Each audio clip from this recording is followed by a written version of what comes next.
Hello दोस्तों, स्वागत है दास टेल्स में। आज आप लोग जिस कहानी को देखने वाले हो उसका नाम है भूतिया बंगला। इस कहानी के लेखक कौन है ये मुझे पता नहीं चला, तो अगर किसी को पता हो कि इस कहानी के लेखक कौन है तो कमेंट करके हमें ज़रूर बता देना, ताकि हम उस राइटर के नाम को मेंशन कर पाए। और अगर आज के वीडियो आपको पसंद आता है तो ज़रूर से वीडियो को एक बार लाइक कर देना और इस चैनल को सब्सक्राइब करने के बारे में एक बार ज़रूर सोचना। तो शुरू करते हैं आज की कहानी, भूतिया बंगला।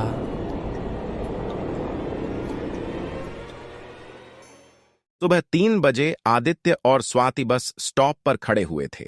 वह दोनों ही बस या किसी दूसरी गाड़ी का इंतजार कर रहे थे ताकि वह अपना घर जा सके। वो दोनों अपने बॉस के घर से आ रहे थे क्योंकि उनके बॉस के घर पर शादी की सालगिरह की पार्टी थी। पार्टी बहुत देर से खत्म हुई। आदित्य ने सोचा कि इस समय भी शायद कोई गाड़ी चल रहा होगा, इसलिए वह दोनों करीब 15 मिनट से यहां पर इंतजार कर रहे हैं, पर अभी तक एक भी बस यहां पर नहीं आया। इसलिए आदित्य ने चलकर घर जाने का फैसला किया। उन दोनों के घर यहां से ज्यादा दूर नहीं थे, इसलिए स्वाति और आदित्य चलने को तैयार हो गए। आदित्य को लगा कि इतनी रात को एक जवान लड़की को अकेले ले जाना ठीक नहीं है, पर आदित्य के पास और कोई रास्ता भी नहीं था, क्योंकि आदित्य जब अपने बॉस के घर से बाहर आ रहा था तब स्वाति भी आदित्य के साथ घर जाने की जिद करने लगी थी। तब आदित्य ने स्वाति को समझाया कि किसी भी लड़की को इतनी रात को बाहर नहीं निकलना चाहिए, लेकिन स्वाति बहुत जिद्दी लड़की है। उसने आदित्य की एक भी बात नहीं सुनी। इसलिए आदित्य ने सोचा था कि पहले वह स्वाति को अपना घर छोड़ देगा, उसके बाद वह अपना घर जाएगा, क्योंकि दोनों के घर पास पास हैं। चलते चलते आदित्य ने सोचा कि वह तो अपने घर पहुंच जाएगा, लेकिन क्या स्वाति इतनी दूर चल पाएगी? आदित्य को जिस बात का डर था वही हुआ। थोड़ी देर चलने के बाद ही स्वाति थक कर बैठ गई। आदित्य सोच रहा था कि अब उसे क्या करना चाहिए, पर तभी उसकी पीठ के ऊपर कोई गिला और ठंडा चीज गिरा। आदित्य समझ गया कि यह और कुछ नहीं बल्कि बारिश की बूंद है। उसे एहसास हुआ कि बारिश आने वाली है। तभी उसने सामने एक पुरानी हवेली देखी और दोनों ने ही उधर थोड़ी देर रुकने का फैसला किया। आदित्य ने इस हवेली को पहले भी देखा है। आदित्य यहीं से ऑफिस जाता है और बस में जाते समय आदित्य ने बहुत बार इस हवेली को देखा है। पहली बार वह इतने करीब से इस हवेली को देख रहा है। यह हवेली बहुत पुरानी है और इस हवेली के पास एक पुराना कारखाना भी है। आदित्य सोचने लगा कि इतने बड़े हवेली को कोई इस्तेमाल क्यों नहीं करता और किस वजह से इस कारखाने को भी बंद कर दिया गया। इसी बीच बारिश होने लगी।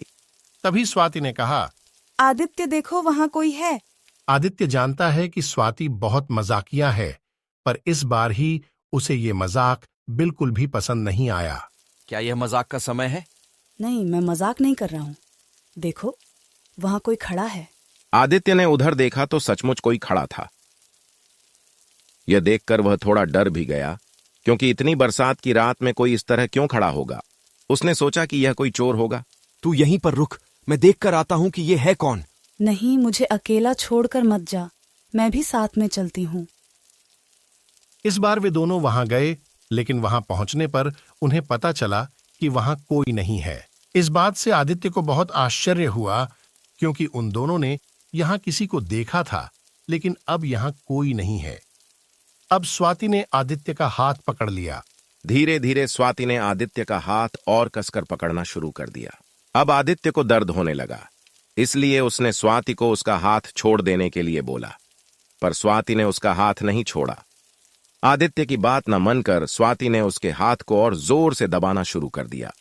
जब आदित्य ने देखा कि स्वाति उसकी बात नहीं सुन रही है तो उसने खुद ही अपना हाथ हटा लिया। फिर जब आदित्य स्वाति से कुछ कहने ही वाला था तो उसका चेहरा देखकर आदित्य चौंक गया। चूंकि वह चेहरा पूरी तरह से स्वाति का नहीं था, उसकी आंखों में प्रतिशोध की आग जल रही थी और चेहरे पर जगह जगह से खून बह रहा था। अचानक स्वाति ने आदित्य पर हमला कर दिया।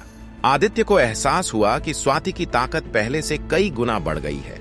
आदित्य को एहसास होता है कि स्वाति के शरीर में कोई आत्मा प्रवेश कर चुकी है, इसलिए उसने खुद को बचाने के लिए स्वाति को लात मारी और दूर फेंक दिया। वह अच्छी तरह जानता था कि उसे किसी लड़की पर हाथ नहीं उठाना चाहिए, लेकिन खुद को बचाने के लिए उसे ऐसा करना पड़ा। इसी बीच स्वाति फिर उठी और हमला करने के लिए तैयार हो गई। इसलिए इस बार आदित्य ने स्वाति को बिना कोई नुकसान पहुंचाए रस्सी से बांध दिया। वह जानता था कि अगर यहाँ स्वाति को कुछ हो गया तो वह असहाय हो जाएगा। अब स्वाति चिल्लाने लगी, लेकिन यह किसी लड़की की आवाज नहीं थी। आखिर तुम कौन हो और ये सब क्यों कर रहे हो? मेरा नाम पल्लव था और मैं इसी कारखाना में काम करता था।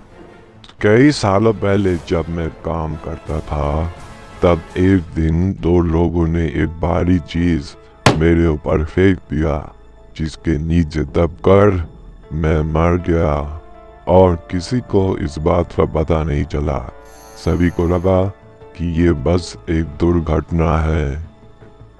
लेकिन उन्होंने ऐसा क्यों किया? मेरा पैसा और प्रॉपर्टी लेने के लिए। मेरा कोई परिवार नहीं था, तो मेरे मरने के बाद उन्हीं को वो सब मिलने वाला था, और वो दोनों और कोई नहीं बल्कि मेरे रिश्तेदार थे।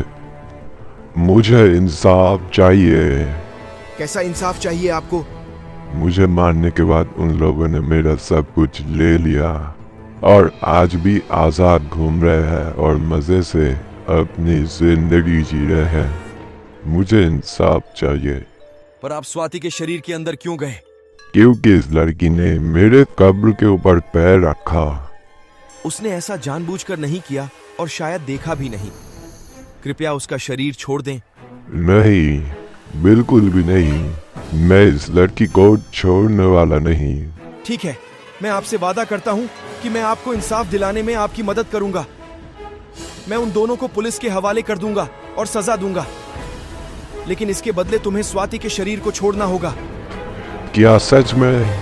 ठीक है, फिर मैं इसके शरीर को छोड़ देता हूँ। कुछ देर बाद सुबह हो गया। पल्लव की आत्मा ने भी स्वाति के शरीर को छोड़ दिया। कुछ देर बाद स्वाति को होश आ गया। स्वाति ने होश में आने के बाद कहा, मैं कल रात अच्छी तरह से सोया। क्या तुम्हें नींद नहीं आई? वाह, सुबह हो गई है। चलो घर चलते हैं। लगता है इसे कुछ भी याद नहीं है। ये सचमुच बहुत अच्छी बात है। हाँ हाँ, चलो घर चलते हैं। इसके बाद दोनों घर वापस चले गए। स्वाति को पता भी नहीं कि कल रात उसके साथ क्या हुआ था। आज भी आदित्य इसी सड़क से सफर करते हैं, लेकिन जब भी वह इस सड़क से गुजरता है तो उसे एक डर सताने लगता है। डर इस बात का है कि उसने अपना वादा नहीं निभाया। ऐसा नहीं है कि आदित्य ने बिल्कुल कोशिश नहीं की। उन्होंने पल्लव से किया, अपना वादा निभाने की कोशिश की, लेकिन कोई सबूत न होने के कारण वह कुछ नहीं कर सका। उसे डर है कि अगर पल्लव उसके सामने आ गया तो क्या होगा। और हां, ये बात उसने स्वाति को कभी नहीं बताई कि वो रात कितना भयानक था। मुझे इंसाफ चाहिए।